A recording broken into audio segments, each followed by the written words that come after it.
జై శ్రీరామ్. శ్రీమాత్రే నమః. శ్రీ గురుభ్యో నమః. పరాభవ నామ సంవత్సరం, దక్షిణాయనం, గ్రీష్మ ఋతువు, ఆషాఢ మాసంలో శుక్లపక్షంలో వచ్చే ఏకాదశి, తొలి ఏకాదశి, శయన ఏకాదశి అత్యంత విశేషాలతో కూడుకొని వస్తుంది ఈ సంవత్సరం. ఇదివరకు సంవత్సరాల్లో లేని ప్రత్యేక అంశాలు ఈ సంవత్సరంలో ఉన్నాయి. దానికి కారణం ఇప్పుడు మనం తెలుసుకుందాము. ఇప్పుడు ఈ విషయాన్ని, ఏకాదశి యొక్క ప్రాశస్త్యం మనందరికీ తెలుసు. తొలి ఏకాదశిని మనము ప్రాపర్గా యూటిలైజ్ చేసుకుంటే కనుక మన జీవితంలో ఎన్నో శుభత్వాన్ని మనం ఆహ్వానించవచ్చు. ఏకాదశులు ఒకటి పట్టుకుంటే చాలు. అది శుక్లపక్షంలో వచ్చే ఏకాదశి కావచ్చు, కృష్ణపక్షంలో వచ్చే ఏకాదశి కావచ్చు.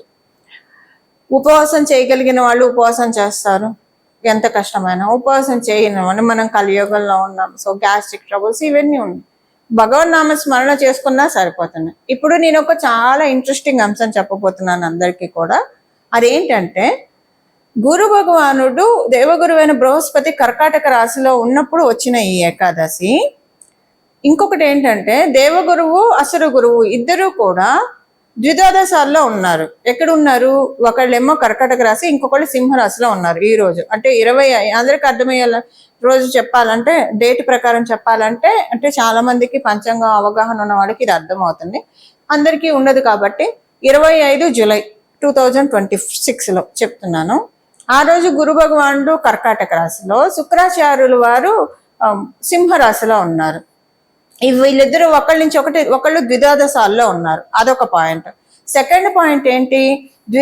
ద్విదాదశాల్లో ఉండడమే కాదు, ఈ కర్కాటక రాశి సింహరాశి ఏంటి? కాలపురుషుడు కుండలిలో చతుర్థ పంచమ స్థానాలు. ఎప్పుడైనా కేంద్ర స్థానాలు, కోణ స్థానాలు వీళ్ళిద్దరు కలయిక రాజయోగాన్ని ఇస్తుంది. లేదా కేంద్రాధిపతి కోణంలో ఉన్నా, కోణాధిపతి కేంద్రంలో ఉన్నా కూడా రాజయోగం ఇస్తుంది. ఇప్పుడు కోణాధిపతి ఎవరయ్యారు? రవి అయ్యారు. రవి చతుర్థ కేంద్ర స్థానాల్లో ఉన్నారు. ఇది ఒక రాజయోగము. ఆయన గురువుతో కలిసి ఉన్నారు. ఇంకొక విశేషాంశం ఏంటో చెప్పనా? మీరు అన్ని రాశుల్లో చూసుకోండి. కర్కాటక రాశి సింహరాశిలో ఏ గ్రహం కర్కాటకం సింహరాశికి, సింహరాశి వీరిద్దరికి అధిపతి రవిచంద్రులు కదా. ఈ రవిచంద్రుల రాశుల్లో మనకి ఆకాశంలో కనిపించేది, ఏ గ్రహాన్ని మనం చూసినా చూడకపోయినా ప్రతిరోజు 2 గ్రహాలను ఆకాశంలో మనం దర్శనం చేస్తూ ఉంటాం. ఉదయాన్నే రవిని, సూర్యనారాయణ మూర్తిని, ఆదిత్యుడిని, సాయంత్రం పూట చంద్ర భగవానుడిని. సో శుక్లపక్షంలో పూర్తిగా, కృష్ణపక్షంలో మనకి అన్ని వేళలా కనిపించకపోయినా శుక్లపక్షంలో మనకి శుక్లపక్ష పూర్ణిమ రోజైతే షోడశ కళలతో చంద్రుడు ప్రతిబింబిస్తూ ఉంటాడు. సో నవగ్రహాల్లో 2 గ్రహాలను మనం ప్రతిరోజు కూడా ఆకాశంలో చూస్తూ ఉంటాము. అలాంటి ఆ గ్రహ దేవతల యొక్క రాశులు కర్కాటక రాశి, సింహరాశి. ఈ రాశిలో గురు శుక్రులు ఉండడం చాలా మంచిది.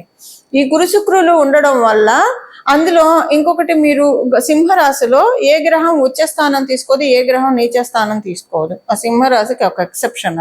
అది రవి కదా, రాజు కదా. ఆయన రాజు దగ్గర వెళ్ళి ఎవరు కూడా మేము గొప్ప అని, మేము తోపని చెప్పడానికి ఉండదు కదా. ఆయనే అంటే అందరికంటే పెద్ద.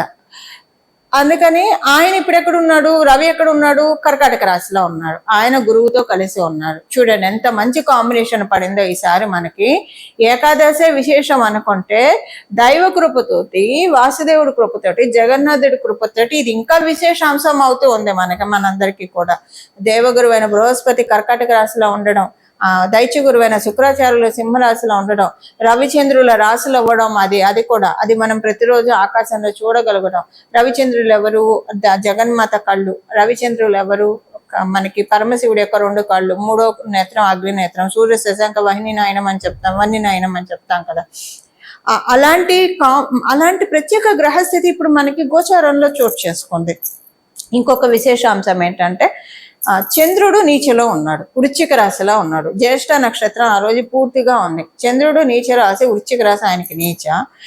చంద్రుడు వృశ్చిక రాశిలో ఉండడము, అక్కడ చంద్ర రాశి అయిన గురు భగవానుడు కర్కాటక రాశిలో గురు భగవానుడు ఉండడము, పంచమ దృష్టితోటి చంద్రుడిని గురు భగవానుడు వీక్షించడము.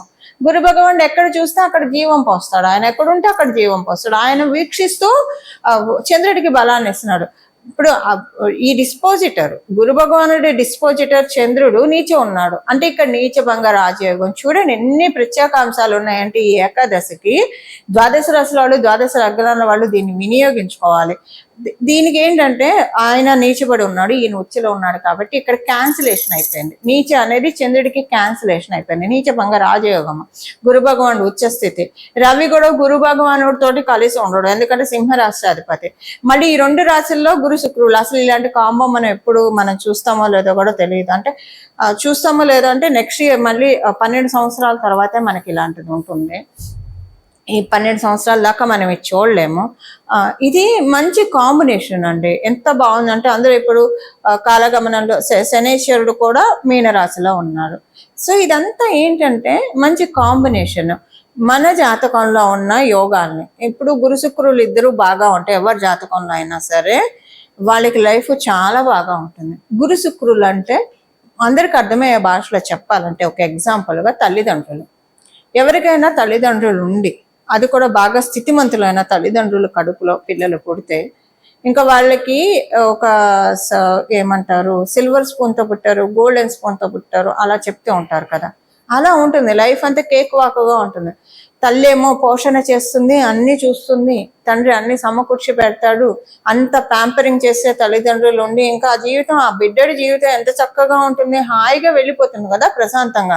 ఫ్యూచర్ కూడా అన్ని సెక్యూర్ చేసి పెట్టే ఫాదర్ ఉంటే, ఫాదర్ పేరెంట్స్ ఉంటే ఎంత బాగా ఉంటుంది వాళ్ళ లైఫ్. సో అలా లేకపోయినా స్వశక్తితో పైకి వస్తారు, అది వేరే సంగతి కానండి. బట్ ఎన్నో కష్ట నష్టాలను ఓర్చుకొని, ఎన్నో అవమానాలను, ఎన్నో ఛాలెంజెస్ ఓర్చుకొని రావాలి. అలా కాకుండా మన జీవితంలో ఒక గాడ్ ఫాదర్, గాడ్ మదర్ ఈ గురు శుక్రులు. God father, God mother, biological father, biological మదరే స్థితిమంతులై వాళ్ళ కడుపున పుడితే ఎంతో బాగుంటుంది అంటే లైఫ్. మనకి గాడ్ ఫాదర్, గాడ్ మదర్ మనతోటి ఉంటే ఇంకెంత బాగుంటుంది. అలాంటి సిచ్యువేషన్ ఇప్పుడు గోచారంలో ఉంది. ఈ ఏకాదశి అన్ని విశేషాలతో కూడుకొని ఉంది.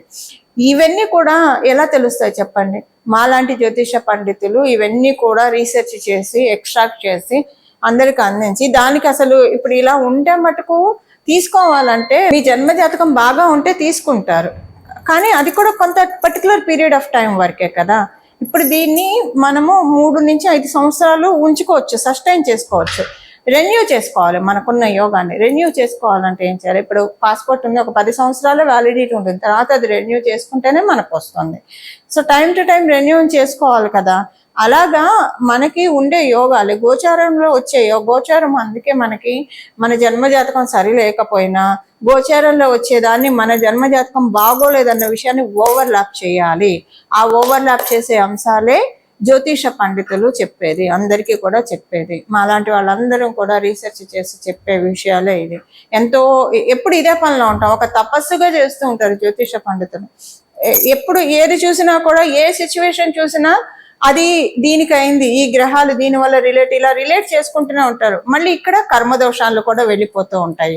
కర్మదోషాలు కూడా ఏం చేస్తే వెళ్తాయి అనేది కూడా సూచించేది జ్యోతిష పండితులే. సో ఇప్పుడు ఇంత ఇంకొకటి చెప్పిన, గురు భగవానుడే కదా జ్యోతిషానికి, శుక్రాచార్యుల వారే కదా. సో ఆదిదైవాలు ఇద్దరు గురువులు కర్కాటక మరియు సింహరాశిలో ఉన్నారు. దీన్ని ద్వాదశ రాశుల వాళ్ళు, ద్వాదశ లగ్నాల వాళ్ళు చిన్న చిన్న రెమెడీస్ పరిహారం చేసుకోవడంతో దీన్ని క్యాచ్ హోల్డ్ చేయగలుగుతారు. క్యాచ్ హోల్డ్ చేయడం వల్ల మీ జన్మజాతకం బాగా ఉంటే మీరు ఏం చేయకపోయినా అవుతుంది. ఇది ఒక్కరోజు చేయాలండి, ఏకాదశి ఒక్కరోజు మాత్రమే చేయాలి. ఒక్కరోజు మీ భవిష్యత్తుకి మీరు పెట్టుకోలేరా? మీ భవిష్యత్తుని బాగు చేసుకోవడానికి చేయలేరా చెప్పండి? చక్కగా చేస్తారు కదా. అదేంటో ఇప్పుడు మనం తెలుసుకున్నాం. అందుకే కదా మాలాంటి వాళ్ళమందరం ఉన్నది కూడా. అది ఒకటి. సెకండ్ థింగ్ ఏంటంటే ఇప్పుడున్న ఈ గురు శుక్రుల యొక్క ఇది ఏకాదశి, దీన్ని ఎలా చేస్తే ప్రాపర్గా యూటిలైజ్ చేసుకోవచ్చో ఇప్పుడు మనం చూద్దాం. అందరికీ ప్రతి ఒక్క రాశుల వాళ్ళకి ఏ పరిహారం చేసుకుంటే ఇది, అంటే ఒక్కొక్క రాశి వాళ్ళకి ఒక్కొక్క పరిహారం ఉంటుంది. సో నేను మేషరాశి మొదలుకొని మీన రాశి వరకు 25వ తారీఖు జూలై 25, 2026 సంవత్సరం ఏం చేసుకోవాలి అన్నది నేను ఇప్పుడు చెప్తాను. అది ఇప్పుడు చూద్దాం.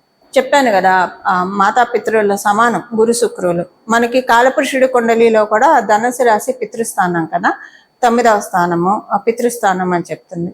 సో మనకి చతుర్థ స్థానానికి కారకులు ఉంటారు, ఒక్కొక్క స్థానానికి కారకులు ఉంటారు. తన స్థానము అలాగే మనకి రెండవ భావానికి కారకులు, భాతృస్థానానికి మంగళ కారకులు ఇలా ఉంటారు. సో అలా చతుర్థ స్థానానికి మాతృస్థానానికి కారకుడు శుక్రుడు. అందుకే గాడ్ ఫాదర్, గాడ్ మదర్ అని చెప్పాను. వీళ్ళిద్దరు ఆశీస్సులను అందుకోవడానికి, మన జీవితాన్ని మనము చక్కగా మౌల్డ్ చేసుకోవడానికి, అభివృద్ధి పదంలో పెట్టుకోవడానికి, 10 మందికి ఆదర్శప్రాయం అవ్వడానికి ఇది చాలా చక్కటి సమయం. ఇప్పుడు మనం ప్రతి రాశి వాళ్ళకి ఏమేమి పరిహారాలు చేసుకోవాలో ఇప్పుడు నేను చెప్తాను. అది చేసుకుంటే దీన్ని మీరు 3 years to 5 years సెక్యూర్ చేసుకోగలుగుతారు. లేకపోతే 3 months ఉంటుంది, తర్వాత నార్మల్ అయిపోతుంది, యథా రాజా తదా ప్రజాగా ఉంటుంది. సో ఒకవేళ మీకు తీసుకునే డిజర్వెన్స్ లేదనుకోండి, ఏదో కొంచెం చూస్తారు, స్వల్పంగా చూస్తారు, అంటే జన్మ జాతకం బాగోకపోతే. అందుకని ఏ పరిహారాలు చేసుకోవాలో ఇప్పుడు చూద్దాం. పరిహారాలన్నీ దైవానికి సంబంధించినవే ఉంటాయి. స్వామి కార్యం స్వకార్యం అంటాం.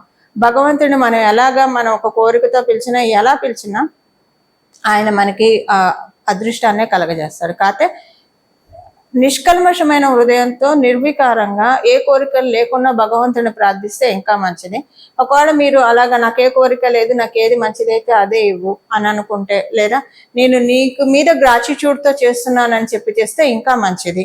నువ్వు నాకు ఇన్ని ఇచ్చావు కాబట్టి ఆ గ్రాటిట్యూడ్ తోటి నేను చేస్తున్నాను, నిన్ను పూజించడము ఇది మహద్భాగ్యం అన్న ఒక భావంతో చేస్తే ఇంకా మంచిది. అసలు మనకి ఏం కావాలో ఒక్కోసారి మనకి తెలియదు, దైవానికి తెలుసు మనకి ఏది ఇస్తే మనకి మంచిదో. ఇప్పుడు చూడండి, కొంతమందికి ఒక పొజిషన్ వచ్చినప్పుడు అసలు అంతకు ముందే బాగున్నాయి, పొజిషన్ వచ్చినప్పటి నుంచి తలకాయ నొప్పిగా ఉంది, డబ్బులు సంగతి దేవుడు ఎరుగు, ఇన్ని అంటే అంతకు ముందు కూడా బాగానే ఉంది కదా ఫైనాన్షియల్గా అని అలా అనిపిస్తుంది. కొంతమంది కొన్ని బిజినెస్లు చేస్తుంటారు, అది బాగుంటుంది, అనవసరంగా ఇంకో బిజినెస్లోకి దూకుతారు, అది పోతుంది ఇది పోతుంది. అప్పుడు ఆ బిజినెస్లో దూకినప్పుడు ఒకవేళ అది అవ్వలేదు అనుకోండి, అప్పుడు బాధపడతారు, అరే ఇది అవ్వట్లేదు ఇదే చేసుకుంటున్నా, అది కూడా వస్తే బాగుంటుంది కదా అనుకుంటారు. ఒకవేళ అది వచ్చింది అనుకోండి, సపోజ్ అది పెండింగ్ అవ్వకుండా అయింది అనుకోండి, అందులో లాసెస్ అది అనవసరంగా మొదలు పెట్టేశాను, అది చేయకుండా ఉంటే బాగుండేది, అనవసరంగా కడుపులో చల్లగదలకుండా ఉన్న దాన్ని పాడు చేసుకున్నానని. సో ఇలా మనకి ఏది మనం చేస్తే కరెక్ట్ అనేది మనకి తెలియదు. అంటే జ్యోతిష్యం చెప్తుంది మనకి, జ్యోతిష పండితులు మీరు అప్రోచ్ అయితే ఏం చేయాలి, డూస్ అండ్ డోంట్స్ చెప్తారు మీకు. బట్ అలా కాకుండా అందరూ అలాగా ఉండాలని ఉండదు కదా. సో భగవంతుని పాదాన్ని మనం ఆశ్రయిస్తే మనం ఏం చేయాలి, మనం ఏం చేయకూడదు జగన్మాత మనకి జగత్ మాతా పితరులు ఇద్దరు మనకి చెప్తారు. అది ఇప్పుడు తెలుస్తుంది, డూస్ అండ్ డోంట్స్ మనకి ఏది. అందుకే భగవంతుని నేను ఇట్లా కోరుకుంటే మంచిది, నాకు ఏది మంచిదైతే అదే ఇవ్వు నాయన, అదే ఇవ్వు తల్లి, నువ్వు ఇచ్చిందే నాకు మహాప్రసాదంగా నేను యాక్సెప్ట్ చేస్తానంటే మనకి ఏది శ్రేయమో, మనకి ఏది ఇస్తే ఇంకా మనకి టెన్షన్ ఉండదు, మనశ్శాంతి ఉంటుందో, సంతృప్తి ఉంటుందో అది భగవంతుడు ఇస్తాడు. ఇలా ఇప్పుడు మనము 12 రాశుల వాళ్ళకి ఏం పరిహారం, ఒక్కొక్కరికి ఒక్కొక్క పరిహారం ఉంటుంది, అది ఇప్పుడు నేను చెప్తాను. ఒక్కొక్క రాశి వాళ్ళకి విడివిడిగా క్లుప్తంగా ఒక 2 పాయింట్స్ చెప్తాను, మీకు ఇది దీనివల్ల ఏం బెనిఫిట్ ఉంటుందో చెప్తాను. కానీ ఇప్పుడు ఒక్కొక్క రాశి వాళ్ళకి విడివిడిగా ఏం చేసుకోవాలో చెప్తాను, ఏం స్తోత్ర పారాయణాలు చేయాలి, లేదా ఏ ఘట్టాన్ని పారాయణం చేయాలో చెప్తాను. దాంతోపాటు ప్రతి ఒక్కళ్ళు 12 రాశి వాళ్ళు, 12 లగ్నాల వాళ్ళు ఈరోజు ఆదిత్య హృదయాన్ని 3 సార్లు చదవండి. చదవడం లేదా వినడం అన్నా చేయండి. కనీసం సూర్యనారాయణమూర్తి రవి ముందు నుంచని, ఆదిత్యుడి ముందు నుంచని 3 సార్లు ఆదిత్య హృదయం పారాయణం అన్నా చేయండి లేదా వినండి. కానీ మనసు లగ్నం చేసి చేయాలి. ఎప్పుడైనా ఏం చేసినా మనసు లగ్నం చేసి చేస్తే అత్యద్భుతమైన ఫలితాల్ని మనం ఇమ్మీడియట్ గా చూస్తాం, క్విక్ గా చూస్తాం. అది మనసు ఆత్మ బలాన్ని పెంపొందించే సమయం ఇది. ప్రతి ఒక్కళ్ళకి కూడా ఆత్మకారకుడు సూర్యనారాయణమూర్తి. మళ్ళీ మన జన్మకుండలిలో ఆత్మకారకులు మారుతారు అనుకోండి, కానీ సూర్యనారాయణమూర్తి ఆత్మకారకుడు. రవిని మనం పట్టుకుంటే కనుక మన యొక్క ఆత్మబలం పెరుగుతుంది. ఈ జీవుడు ఈ దేహంలో ఎందుకున్నాడు, నేను ఎవరిని అని పూజ్య గురువులు రమణ మహర్షి చెప్పినట్లు అది తెలుసుకోవడానికే మనం ప్రయత్నించడానికి ఈ శరీరం వచ్చింది. కాకపోతే మనం ఇవన్నీ వదిలేసి మిగతా వెన్నని చేతిలో పెట్టుకొని నెయ్యి కోసం పరిగెత్తుతూ ఉంటాం, అది వేరే సంగతి. కానీ బట్ అలాంటి స్థితిలోకి మనం వెళ్ళాలంటే ఫస్ట్ ఆ నాలెడ్జ్ మనకు ఉండాలి కదా. ఉంటే అప్పుడు మనం స్టెప్ బై స్టెప్ వెళ్తాం. ఏది ఒక రోజులో అవ్వదు. అందులో ఆధ్యాత్మిక ప్రోగ్రెషన్ అంటే స్టెప్ బై స్టెప్ అవుతుంది. ఆధ్యాత్మికతలో ఉన్న వాళ్ళకి అందరికీ ఈ విషయం తెలుసు. అలా స్టెప్ బై స్టెప్ ప్రోగ్రెస్ అవ్వడానికి మన ఆధ్యాత్మికంగా కూడా మంచిది. ఆధ్యాత్మికంగా ఎదుగుతున్నాం అంటే లౌకికంగా అన్ని సాధించేస్తున్నట్టే, దీనికి అది అయిపోతూనే ఉంటుంది. ఇదొకటి మీరు గుర్తుపెట్టుకోవాలి. ఆధ్యాత్మికం అంటే మన నిత్య దైనందిన జీవితంలో మన పనులు మనం చేసుకుంటే ఎక్కడ మన బాధ్యతను విస్మరించకుండా. గృహస్థాశ్రమంలో ఆధ్యాత్మికంలో ఉన్న వాళ్ళు మాక్సిమం అందరూ ఇదే చేస్తారు. వాళ్ళ బాధ్యతలను వాళ్ళు రెస్పెక్ట్ చేస్తూ అవి చేస్తారు. బట్ ఎక్కువ టైము ఆధ్యాత్మికతకి కేటాయిస్తారు. అలా చేయడానికి ఇది ది బెస్ట్ టైము. ఇలా అందరూ చేయాలంటే ఆదిత్య హృదయాన్ని పట్టుకోండి. ఆదిత్య హృదయాన్ని 3 సార్లు చదవండి, వినండి. ఒక్కరోజే కదా, రోజు చేస్తే ఇంకా మంచిది. అసలు మన ప్రతిరోజు ఆయన వెలుగునిస్తున్నాడు, అందరికీ వెలుగునిస్తున్నాడు. ఒక గ్రాటిట్యూడ్ చెప్పాలి కదా మనం స్వామివారికి. అలా గ్రాటిట్యూడ్ చెప్పే టైం మనకు వచ్చింది. కాలబలం దైవబలం ఉన్నప్పుడు అందరూ కూడా వింటారు, ప్రసన్నంగా వింటారు. ఇది ఆ టైం. ఈ టైంని అసలు మిస్యూజ్ చేసుకోకండి. ఒకవేళ మీరు లేడీస్ అయ్యి మీరు పీరియడ్ లో ఉన్నారనుకోండి, మనసులోనే భగవన్ నామస్మరణ చేసుకోండి. నామస్మరణకి ఎలాంటి తప్పు లేదు. మనసులో భగవంతుని ధ్యానించుకోండి. ఏది భగవంతుని అన్నా మీకు ఇష్టమైన దేవి దేవతల్ని నామంతో జపించుకోండి. ఇప్పుడు నామానికి ఏం తప్పు ఉండదు. ఇప్పుడు సపోజ్ మన పిల్లల పేరు అమ్మాయి అతో అనుకోండి, శ్రీదేవి అని పెట్టారు అనుకోండి, లేదా అబ్బాయి అనుకోండి శ్రీనివాస్ అని పెట్టారు అనుకోండి. మనం బాత్రూంలో ఉన్నాం, ఏదో మర్చిపోయాము, ఆ అమ్మాయిని పిలుస్తాం కదా, మన శ్రీదేవి ఇలా రామ్మ అరే నేను బాత్రూంలో ఉన్న అమ్మాయిని అలా పిలుస్తా, దేవుడి పేరు అని మనం ఆగాం కదా. ఇప్పుడు మీరు బహిష్ట సమయంలో ఉన్నారు, పిలవాలి ఎవరినన్నా, పేరు అదే ఉంటే పిలుస్తాం కదా, శ్రీదేవి ఇలా రామ్మ అని పిలుస్తాం కదా. అరే బహిష్టులో ఉన్న అమ్మవారి పేరు అని మనం, అందుకే నామానికి తప్పు లేదు. మీరు ఏ అవస్థలోన్నా ఉండండి, ఏటి సూతకంలో ఉన్నా కూడా పిలుచుకుంటాం కదా. అసలు దీనికి గోవింద గోవింద గోవింద, దీనికి అసలు తప్పే ఉండదండి. మీరు మనసులో ఇంకా మీకు ఇది ఒక మహత్తర అవకాశం. ఎందుకంటే పంచమ స్థానము పీరియడ్స్ ను కూడా సూచిస్తుంది. ఆయన కర్కాటక రాశిలో ఉన్నారు. ఇది ఇంకా మహత్తర అవకాశం. మీరు అసలు బాధపడకండి పీరియడ్ లో ఉన్నాము, లేదా ఏటి సూతకంలో ఉన్నా కూడా ఒకవేళ 11 రోజులు మృతా శౌచంలో ఉన్నా మనసులో చెప్పించుకోండి. విష్ణు విష్ణు విష్ణు మనసులో జపించుకోండి. అది చాలా మంచిది. మనసులో జపించుకోవడానికి ఇంకా మీకు అందరికంటే ఎక్కువ ఫలితాలు వస్తాయి. అందువల్ల బెంగపడకండి, చిన్నబుచ్చుకోకండి. మీకు అంటే ఇలా చేసుకోవడానికి లేదు అన్నది మీరు చిన్నబుచ్చుకోకండి. భగవంతుడు అందరి వాడు, గోవిందుడు అందరి వాడు, మనందరికీ అవకాశాన్ని ఇస్తాడు. సో ఇలా చేసుకోండి. ఆదిత్య హృదయం అయితే అంటే ఒకవేళ మీరు పీరియడ్ లో ఉన్న జాత సౌతం మృత శౌచంలో ఉంటే మీరు ఆదిత్య హృదయం పారాయణం చేయకూడదు. అది స్ట్రిక్ట్ రూల్. ఒకవేళ ఇప్పుడు నేను చెప్పేవి కూడా చేయకూడదు. ఇప్పుడు చెప్పే స్తోత్రాలు మీ రాశి వాళ్ళు, మీరు ఈ రాశిలో ఉన్న చేయకూడదు. ఇప్పుడు నేను చెప్పిన కండిషన్ లో ఉంటే నామస్మరణ చేసుకోండి. అప్పుడు నామస్మరణకి ఏ తప్పు ఉండదు కాబట్టి నామస్మరణ చేసుకోండి. అలా లేకుండా మామూలుగా ఉన్న వాళ్ళందరూ కూడా ఈ రోజు 3 సార్లు ఆదిత్య హృదయాన్ని పారాయణం చేయండి లేదా వినండి. ఒకటి ఇదైతే ఖచ్చితంగా చేయాలి. ఇప్పుడు విడివిడిగా మీ రాశుల వాళ్ళకి ఒక పాయింట్ ఏం మంచి జరుగుతుందో చెప్పి ఏ పరిహారం చేసుకోవాలో కూడా మనం చూద్దాం. కర్కాటక రాశి, కర్కాటక లగ్నంలో పుట్టిన వాళ్ళకి, కర్కాటక లగ్నంలో పుట్టిన వాళ్ళకి మీకు ఎలా ఉంటుందంటే ఇప్పుడు ఉన్న ఇది ఎలాంటి ఫలితాలు ఇస్తుంది మిమ్మల్ని మీరు ప్రూవ్ చేసుకోవడానికి.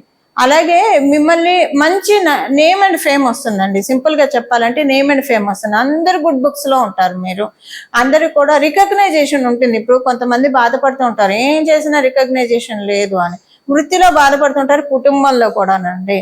మనం ఎంత చేసినా ఏం చేసినా తప్పులు ఎతుకుతూనే ఉంటారు, కూర్చొని అదే పనిగా తప్పులు ఎతుకుతూనే ఉంటారు. అసలు చేసింది ఏం చేసినా సరే దాన్ని కప్పి పెట్టేసేసి కళ్ళకు గంతలు కట్టి మాట్లాడుతూ ఉంటారు. చూస్తూనే ఉంటాం కదా మన చుట్టూ ఉన్న వాళ్ళని. ఇలా అలాంటి వాళ్ళు కూడా ప్రశంసిస్తారు. విమర్శకుల ప్రశంసలను అందుకునే సమయం కర్కాటక రాశి, కర్కాటక లగ్నంలో పుట్టిన వాళ్ళకి. ఇది ఫలితం. పరిహారం ఏం చేసుకోవాలో మనం చూద్దాం. ఇది 1, 2 స్థానాల్లో జరగడం వల్ల, తను స్థానము కుటుంబ స్థానంలో జరగడం వల్ల మీరు చేసుకోవాల్సింది, మీరు మేధా దక్షిణామూర్తి స్వామి వారి స్తోత్రాన్ని పారాయణం చేయాలి. అలాగే మీరు ఏదన్నా గురువులకి సంబంధించిన కథ, దత్తాత్రేయ స్వామి వారికి సంబంధించిన కథ చదువుకుంటారా, ఏదైనా సరే గురువులకి సంబంధించిన కథ, కృష్ణం వందే జగద్గురు అంటాం. సో కృష్ణుడికి సంబంధించిన కథలు వినండి, చదవండి. చదివితే ఇంకా మంచిది. అది ఏదో ఒకటి. మీరు చతుర్థ స్థానం కర్కాటక రాశి అంటేనే చరిత్రనే సూచిస్తుంది. కథల్ని వినాలి, చదవాలి. చదివితే ఇంకా మంచిది. శ్రవణం కూడా మనకి నవవిధ భక్తి మార్గాల్లో ఫస్ట్ పెట్టింది శ్రవణమే కాబట్టి శ్రవణమైనా చేయొచ్చు. కానీ మనసు లగ్నం చేసి చేయాలి, అది ఇంపార్టెంట్ కదా. మనసు లగ్నం చేసి శ్రవణం చేయండి. ఇది మీ రాశికి సంబంధించింది. ఇప్పుడు ద్వితీయంలో ఉంది కదా, ద్వితీయ దానికి సంబంధించిన పరిహారం ఏంటంటే ద్వితీయ స్థానానికి సంబంధించింది. జిహ్వాగ్రే వర్ధతే విద్య అని చెప్తుంది మనకి శాస్త్రము. మన నోరు మంచిదైతే ఊరు మంచిది అవుతున్నాయి. మన వాక్కును బట్టే మనకి ఎన్నో యోగాలు వస్తాయి. అదే వాక్కును బట్టి వచ్చే యోగాలు కూడా పోయే ఛాన్స్ ఉంటుంది. సో ఆ వాక్కును బట్టి మనం మన జీవితంలో అమృతధారను కురిపించుకోవాలంటే వాగ్దేవి అయిన సరస్వతి అమ్మవారిని ధ్యానించాలి, రాజశ్యామల అమ్మవారిని ధ్యానించాలి. లేదా లలిత సహస్రనామంలో ఉన్న ఈ గాయత్రి మాతను ధ్యానించాలి. లలిత సహస్రనామంలో ఉన్న ఈ నామమైన జపించుకోవచ్చు. గురుమూర్తి, గురుమాత, గోమాత, గుహజన్మకు ఇదైనా జపించుకోవచ్చు. అలా సరస్వతి అమ్మవారి యొక్క ద్వాదశ నామాన్ని చదవండి, లేదా మీరు సరస్వతి అమ్మవారి యొక్క ద్వాదశ నామాన్ని చదవండి, లేదా మనసులో ధ్యానించండి సరస్వతి అమ్మవారిని. ఇలాగా అమ్మవారిని, అలాగే అయ్యవారిని కూడా అయ్యవారితో కలిపి అమ్మవారిని ధ్యానించాలి. అంటే మేరా దక్షిణామూర్తి స్వామి వారు ఆరాధన చేస్తే కనుక బాగా ఉంటుంది. మేరా దక్షిణామూర్తి స్వామివారు, మేధ అంటే అమ్మవారు, దక్షిణామూర్తి స్వామివారు. సో అమ్మవారు స్వామివారిలో నిబిడీకృతం అయి ఉంటుంది కాబట్టి దక్షిణామూర్తి స్వామివారు పరిపూర్తి తత్వం. అలా దక్షిణామూర్తి స్వామివారిని ధ్యానించుకుంటే మీ రాశిలోనే గురు భగవానుడు కూడా ఉన్నాడు కాబట్టి అత్యద్భుతమైన ఫలితాలు మీరు చూస్తారు. అలాగే గజేంద్ర మోక్షాన్ని కూడా ఒకసారి తలుచుకోండి. ఎందుకంటే మీ రాశిలో ఉచ్చ స్థానాన్ని పొందే నవమాధిపతి అయిన గురు భగవానుడు మకర రాశికి వచ్చేప్పటికి, మీకు ఆపోజిట్ రాశి అయిన మకర రాశికి వచ్చేప్పటికి నీచబడిపోతాడు. అందువల్ల దాన్ని కూడా మనం తప్పించుకోవాలంటే, ఎప్పుడైనా గురుబలం బాగా అన్ని వేళలా పెంచుకోవడానికి ఈ ఒక్క రోజు గజేంద్ర మోక్ష ఘట్టాన్ని చదవండి లేదా వినండి. అత్యద్భుతమైన ఫలితాన్ని చూడండి.